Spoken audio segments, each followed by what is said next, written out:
में आप सभी का स्वागत दोस्तों। चैनल पे पहली बार विजिट कर रहे हैं तो चैनल को सब्सक्राइब करने के साथ साथ बेल आइकन को प्रेस करना ना भूलें। दोस्तों सामाजिक अध्ययन यानी एसएसटी का पहला वीडियो लेक्चर दोस्तों, जिसमें हम प्रीवियस ईयर क्वेश्चन करा रहे हैं जो आपके आने वाले inter 2022 exam point of view से बहुत ही ज़्यादा महत्वपूर्ण होने वाले हैं।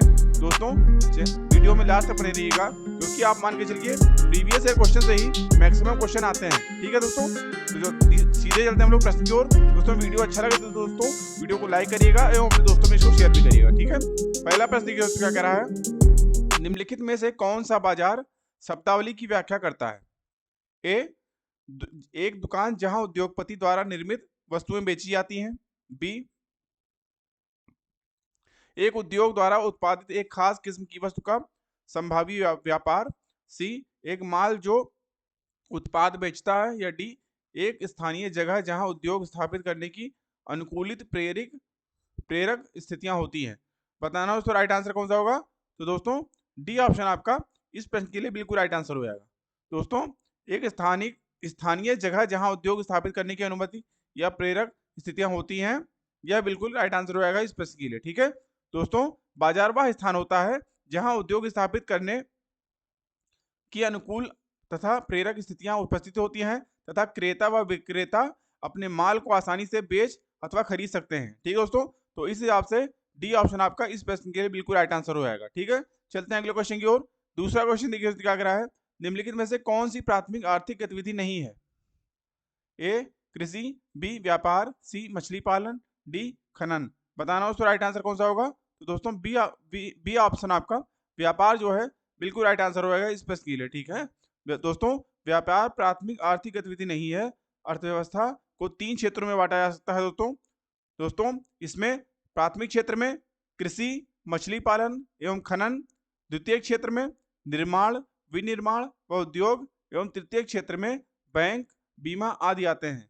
ठीक है दोस्तों, तो इस हिसाब से बी ऑप्शन आपका व्यापार जो है बिल्कुल राइट आंसर हो जाएगा इस प्रश्न के लिए। ठीक है, चलते हैं अगले क्वेश्चन की ओर। तीसरा क्वेश्चन देखिए दोस्तों क्या कह रहा है,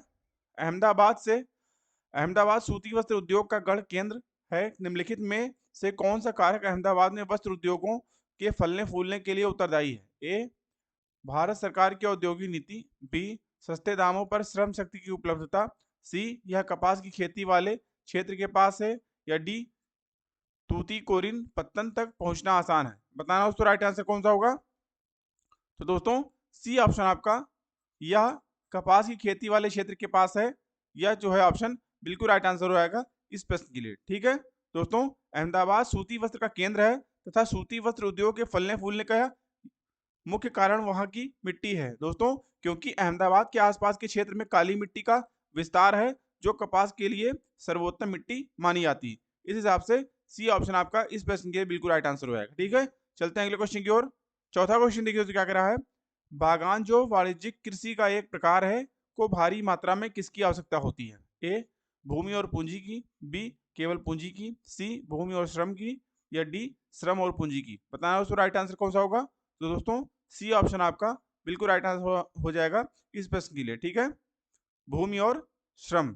ठीक है दोस्तों, बागान एक वाणिज्यिक कृषि का प्रकार है जिसमें अधिकतम उत्पादन के लिए बड़ी मात्रा में भूमि और श्रम की आवश्यकता होती है। ठीक है, सी ऑप्शन इस प्रश्न के लिए बिल्कुल राइट हो जाएगा। ठीक है, चलते हैं अगले क्वेश्चन की ओर। पांचवा क्वेश्चन देखिए तो क्या कह रहा है, किस काल में कर प्रथा का विशिष्ट महत्व था? बताना तो राइट आंसर कौन सा होगा? ए ऑप्शन महाजनपद, बी गुप्त, सी हड़प्पा सभ्यता, या डी वैदिक काल।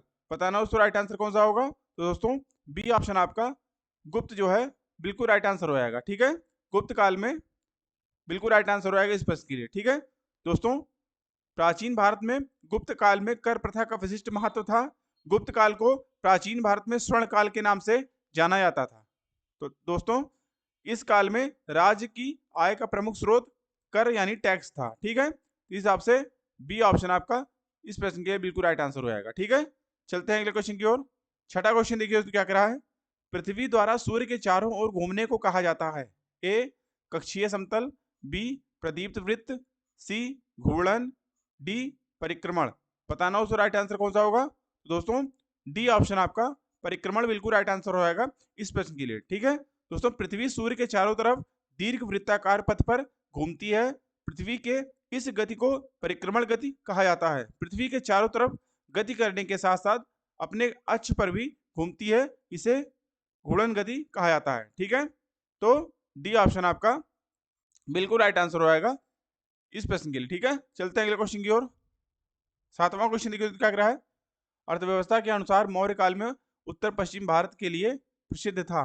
ए कपास, बी सोना एवं बहुमूल्य पत्थर, सी चांदी एवं तांबा, या डी कंबल। बताना दोस्तों राइट आंसर कौन सा होगा। तो दोस्तों डी ऑप्शन आपका कंबल जो है बिल्कुल राइट आंसर हो आएगा इस प्रश्न के लिए। दोस्तों अर्थशास्त्र के अनुसार मौर्य काल में उत्तर पश्चिमी भारत यानी उत्तर पश्चिमी सीमा प्रांत में कंबल निर्माण के लिए प्रसिद्ध था। इन कंबलों को भिंगसी कहा जाता था। क्या कहा था दोस्तों, भिंगसी, भिंगसी भी कहा जाता था। ठीक है, तो इस हिसाब से डी ऑप्शन आपका इस प्रश्न के लिए बिल्कुल राइट होएगा। ठीक है, चलते हैं अगले क्वेश्चन की ओर। 8वां क्वेश्चन देखिए तो क्या कह रहा है। एम्फोरा एक था।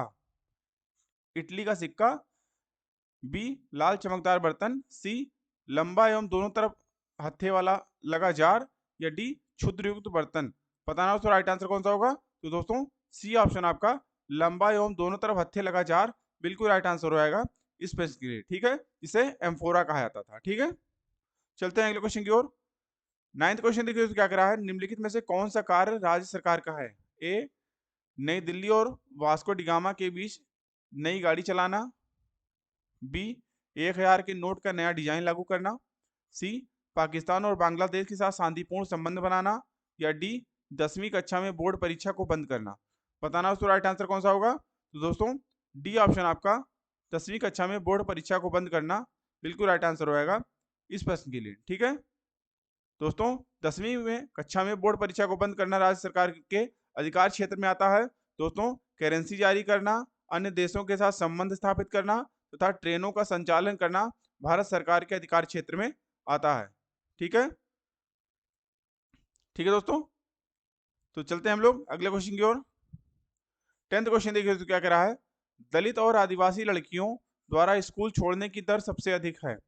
ए लड़कियों के लिए अलग स्कूल नहीं मिलने के कारण है, बी शिक्षा का लाभ लड़की के ससुराल वालों को मिलने के कारण, सी क्योंकि उनके माता पिता शिक्षा को महत्व नहीं देते हैं, डी गरीबी और सामाजिक भेदभाव के कारण। बताना दोस्तों राइट आंसर कौन सा होगा। तो दोस्तों डी ऑप्शन आपका गरीबी और सामाजिक भेदभाव इसमें सबसे बड़ा कारण है। ठीक है, इस हिसाब से डी ऑप्शन आपका बिल्कुल राइट आंसर होगा इस प्रश्न के लिए। ठीक है, जिसकी वजह से इन लड़कियों को स्कूल छोड़ने की दर बढ़ती जा रही है। ठीक है, चलते हैं अगले क्वेश्चन की ओर। 11वां क्वेश्चन देखिए तो क्या कह रहा है। मनुष्य के ने कुछ क्षेत्रों में लगभग 8000 वर्ष पहले गांवों में रहना आरंभ किया था। निम्नलिखित में से वे कौन से क्षेत्र थे। ए नर्मदा के आसपास के क्षेत्र, बी सुलेमान तथा किरथर पहाड़ियां, सी गंगा तथा यमुना दोआब, या डी दक्कन तथा कोंकण। ठीक है, बताना दोस्तों राइट आंसर कौन सा होगा। तो दोस्तों बी ऑप्शन आपका सुलेमान तथा किरथर पहाड़ियां बिल्कुल राइट आंसर होगा इस प्रश्न के लिए। दोस्तों सुलेमान तथा किरथर पहाड़ियों की खोज पुरातत्वों द्वारा की गई थी, जो लगभग 8000 ईसा पूर्व में मानव निवास की स्थिति को दर्शाता है। दोस्तों वर्तमान में यह स्थान क्रमशः पाकिस्तान तथा अफगानिस्तान में स्थित है। मेहरगढ़ यहाँ स्थित था जहाँ पर प्राचीन मानव बस्ती के प्रमाण पाए गए थे। दोस्तों यहाँ से नवपाषाण काल तथा हड़प्पा काल के साक्ष्य भी प्राप्त हुए हैं। ठीक है, इस हिसाब से बी ऑप्शन आपका इस प्रश्न के बिल्कुल राइट आंसर होगा। ठीक है, चलते हैं अगले क्वेश्चन की ओर। 12वां क्वेश्चन देखिए तो क्या कह रहा है। निम्नलिखित में से कौन सा क्षेत्र प्राचीन काल में मगध के नाम से जाना जाता था। ए गंगा का दक्षिणी क्षेत्र, बी गंगा तथा यमुना के मध्य का क्षेत्र, सी गंगा तथा उत्तरी क्षेत्र, या डी यमुना तथा चंबल के मध्य का क्षेत्र। पता है राइट आंसर कौन सा होगा। तो दोस्तों ए ऑप्शन आपका गंगा तथा दक्षिणी क्षेत्र बिल्कुल राइट आंसर होगा इस प्रश्न के लिए। ठीक है, दोस्तों 6ठी शताब्दी ईसा पूर्व गंगा के दक्षिणी तट पर मगध साम्राज्य का उदय हुआ। वर्तमान बिहार राज्य के गया, पटना तथा शाहाबाद जिले में मगध साम्राज्य स्थित थे। इसकी राजधानी राजगिरी थी। मगध साम्राज्य की स्थापना हर्यक वंश के शासक बिंबिसार द्वारा की गई थी। यह साम्राज्य तत्कालिक 16 जनपदों महाजनपदों में सबसे महाशक्तिशाली जनपद था। ठीक है दोस्तों, तो ए ऑप्शन आपका इस प्रश्न के लिए बिल्कुल राइट आंसर हो जाएगा। ठीक है, चलते हैं अगले क्वेश्चन की ओर। 13वां क्वेश्चन देखिए तो क्या कह रहा है, पृथ्वी की सबसे आंतरिक परत मुख्यतः बनी है। ए सिलिका एवं लोहे से, बी निकिल एवं लोहे से, सी निकिल एवं एल्यूमिनियम से, या डी सिलिका एवं एल्यूमिनियम से। बताना दोस्तों राइट आंसर कौन सा होगा। तो दोस्तों बी ऑप्शन आपका निकिल एवं लोहे बिल्कुल राइट आंसर हो जाएगा इस प्रश्न के लिए। ठीक है दोस्तों, पृथ्वी की आंतरिक परत को क्रोड कहते हैं। इसे पृथ्वी का केंद्र भी कहा जाता है। इसका विस्तार 2900 किलोमीटर 2900 किलोमीटर से 6371 किलोमीटर तक है। दोस्तों इसके निर्माण में मुख्यतः दो तत्वों का योगदान है, निकिल यानी Ni तथा आयरन यानी Fe। इसलिए पृथ्वी की आंतरिक परत को निफे भी कहते हैं। क्या कहते हैं दोस्तों, निफे भी कहा जाता है। ठीक है, इस हिसाब से दोस्तों बी ऑप्शन आपका इस प्रश्न के लिए बिल्कुल राइट आंसर हो जाएगा। ठीक है, चलते हैं अगले क्वेश्चन की ओर। 14वां क्वेश्चन देखिए तो क्या कह रहा है, निम्नलिखित में से कौन सा एक केवल तटीय क्षेत्रों में अत्यधिक विनाश कर सकता है। ए सुनामी, बी भूकंप, सी ज्वालामुखी, डी ज्वार भाटा। बताना दोस्तों राइट आंसर कौन सा होगा। तो दोस्तों ए ऑप्शन आपका सुनामी जो है बिल्कुल राइट आंसर हो जाएगा इस प्रश्न के लिए। दोस्तों सुनामी से तटीय क्षेत्रों में अत्यधिक विनाश होता है। सुनामी जापानी भाषा का शब्द है जिसका शाब्दिक अर्थ है तट पर आती हुई या आने वाली लहरें। दोस्तों सुनामी का निर्माण समुद्र तल में उत्पन्न भूकंप से होता है, जिसके परिणाम स्वरूप जल की लहरें तट की तरफ आ जाती हैं। जैसे जैसे समुद्र की गहराई कम होती जाती है वैसे वैसे जल का वेग तथा लहरों की ऊंचाई अकस्मात रूप से अत्यधिक तेज हो जाती है, जिसके कारण अपार जनधन की हानि होती है। ठीक है, इस हिसाब से ये ऑप्शन आपका सुनामी बिल्कुल राइट आंसर होगा इस प्रश्न के लिए। ठीक है, चलते हैं अगले क्वेश्चन की ओर। 15वां क्वेश्चन देखिए क्या कह रहा है, राष्ट्रीय पाठचर्या की रूपरेखा 2005 सामाजिक विज्ञान के संदर्भ में सुझाती है कि बच्चे के विद्यालयी जीवन का मेल ए किताबी ज्ञान से जुड़ा होना चाहिए, बी शिक्षकों की अपेक्षाओं के साथ होना चाहिए, सी कक्षा के जीवन से होना चाहिए, डी बाहर के जीवन के साथ होना चाहिए। बताना दोस्तों राइट आंसर कौन सा होगा। तो दोस्तों डी ऑप्शन आपका इस प्रश्न के लिए बिल्कुल राइट आंसर हो जाएगा। दोस्तों राष्ट्रीय पाठचर्या की रूपरेखा 2005 यानी एनसीएफ 2005 में सामाजिक विज्ञान के विषय के संदर्भ में यह सुझाव देता है कि बच्चे के विद्यालय जीवन का मेल बाहर के जीवन के साथ होना चाहिए। ठीक है, इस हिसाब से डी ऑप्शन इस प्रश्न के लिए बिल्कुल राइट होगा। ठीक है, चलते हैं अगले क्वेश्चन की ओर। 16वां क्वेश्चन देखिए तो क्या कह रहा है, सबसे प्राथमिक विकल्प को चुनिए।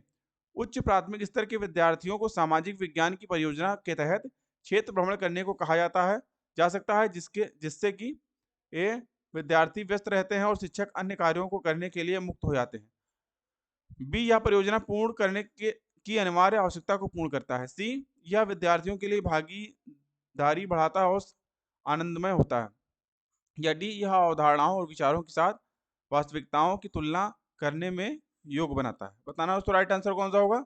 तो दोस्तों डी ऑप्शन आपका यह अवधारणाओं और विचारों के साथ वास्तविकताओं की तुलना करने में योग बनाता है। डी ऑप्शन आपका इस प्रश्न के लिए बिल्कुल राइट आंसर हो जाएगा। ठीक है दोस्तों, सामाजिक विज्ञान के अंतर्गत छात्रों द्वारा क्षेत्र भ्रमण करने से उनमें स्वतंत्र विचार एवं नई समझ का विकास होता है, जिससे वह अवधारणाओं का वास्तविकता के साथ तुलना करके किसी स्पष्ट उद्देश्य तक पहुंच सकते हैं। इस हिसाब से डी ऑप्शन आपका इस प्रश्न के लिए बिल्कुल राइट आंसर हो जाएगा। चलते हैं अगले क्वेश्चन की ओर। 17वां क्वेश्चन देखिए तो क्या कह रहा है, इन नाविकों में से किसने भारत को समुद्री रास्ता पाने के लिए पश्चिम की ओर प्रस्थान कर अटलांटिक महासागर को पार किया। ए वास्को डी गामा, बी जुएनजंग, सी क्रिस्टोफर कोलंबस, या डी फाजियन। बताना दोस्तों राइट आंसर कौन सा होगा।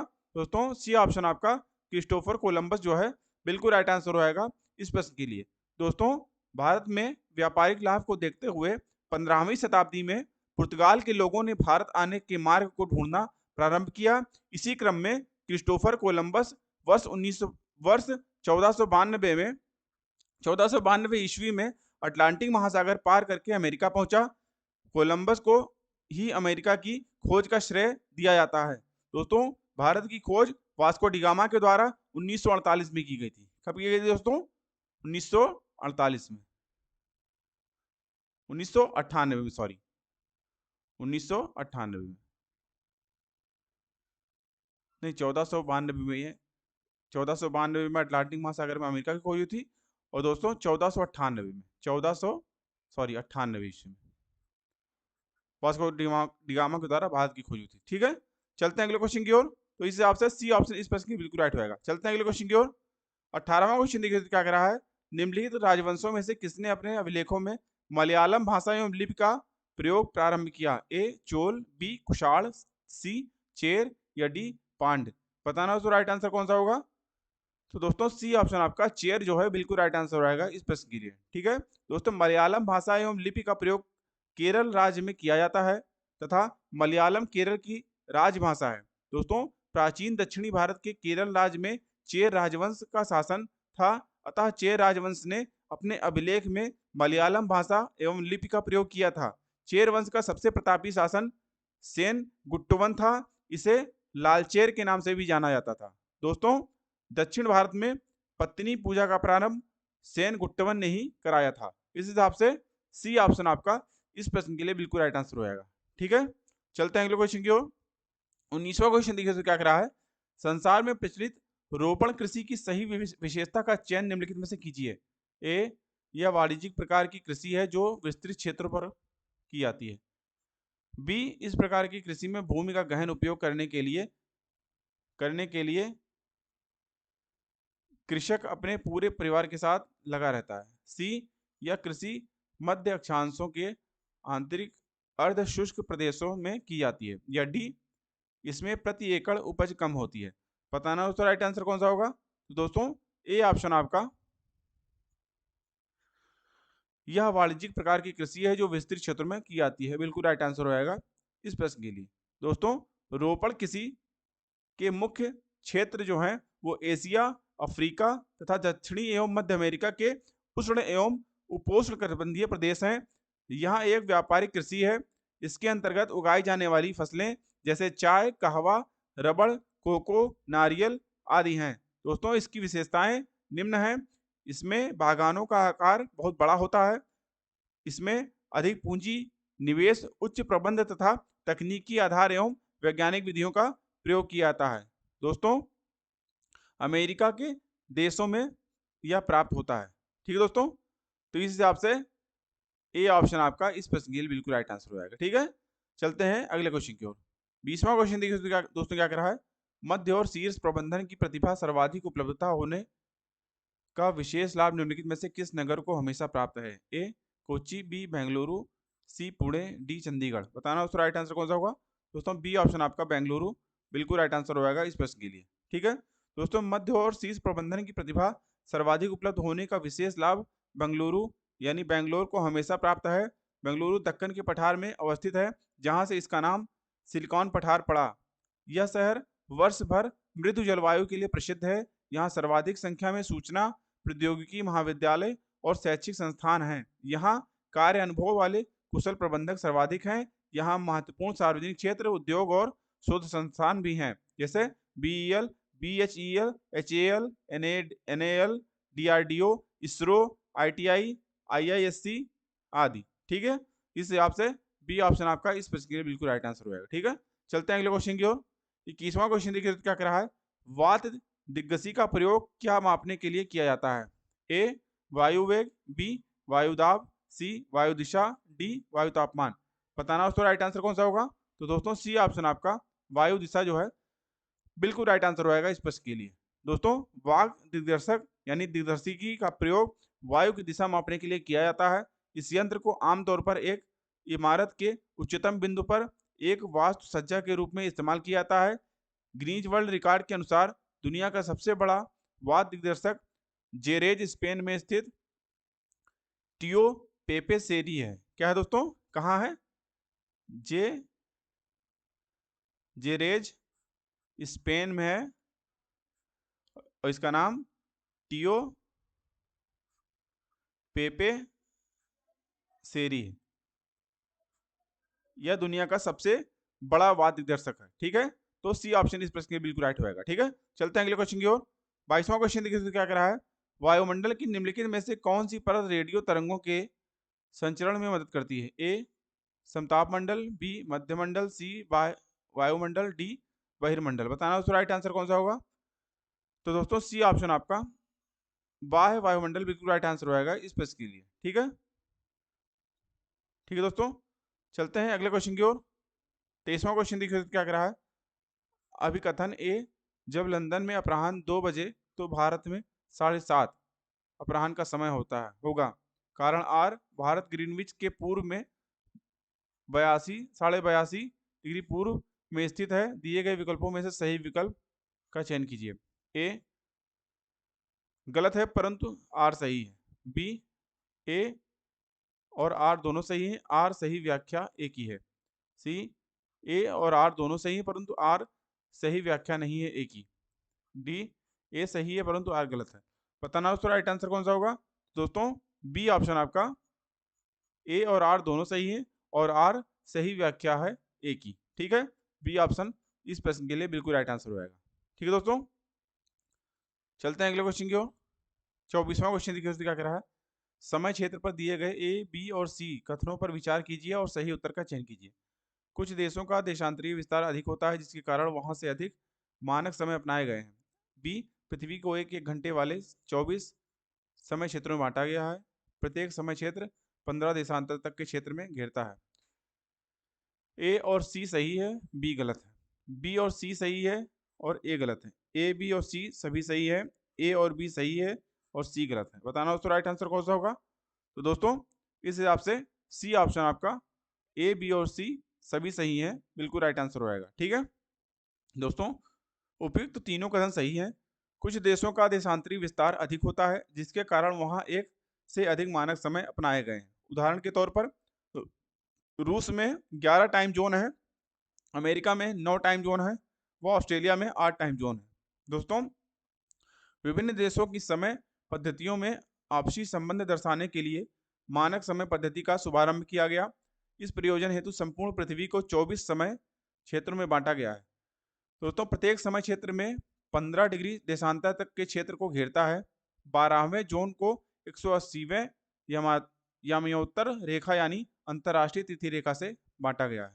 ठीक है, इस हिसाब से सी ऑप्शन आपका इस प्रश्न के लिए बिल्कुल राइट होगा। ठीक है, चलते हैं अगले क्वेश्चन की ओर।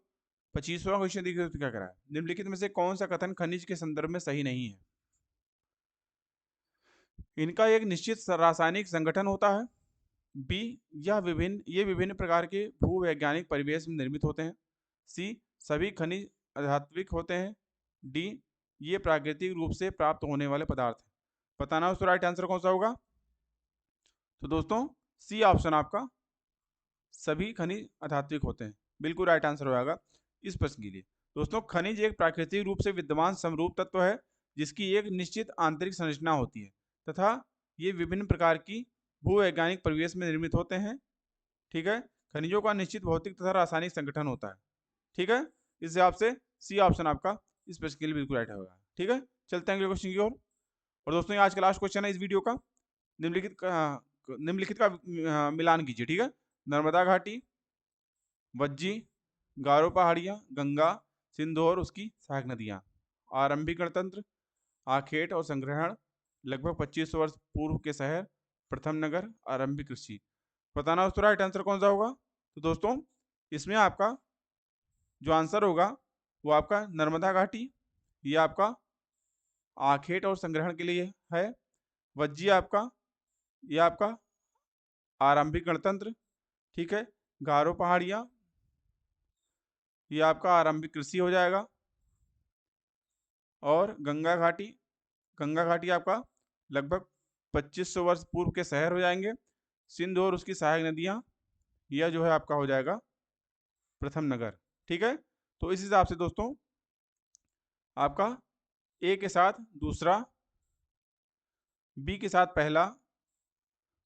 ठीक है, ये दोस्तों इसी हिसाब से आंसर हो जाएगा। ठीक है, तो दोस्तों आशा करता हूँ दोस्तों वीडियो अच्छा लगा होगा। दोस्तों वीडियो अच्छा लगा तो दोस्तों वीडियो को लाइक करिए एवं अगर आपने अभी तक हमारे चैनल को सब्सक्राइब नहीं किया है तो हमारे चैनल को सब्सक्राइब करिए एवं बेल आइकन भी ऑन कर लीजिए जिससे हमारे चैनल पर आने वाले सभी प्रकार के वीडियोस की नोटिफिकेशन आपको टाइमली मिलते रहे। इसी तरह की वीडियोस हम पर डे आपके लिए प्रीवियस ईयर क्वेश्चन लाते रहेंगे जो आपके सीटेट 2022 एग्जाम के लिए बहुत ही ज़्यादा महत्वपूर्ण होने वाले हैं। ठीक है, मिलते हैं दोस्तों नेक्स्ट वीडियो में, तब तक के लिए थैंक यू, जय हिंद।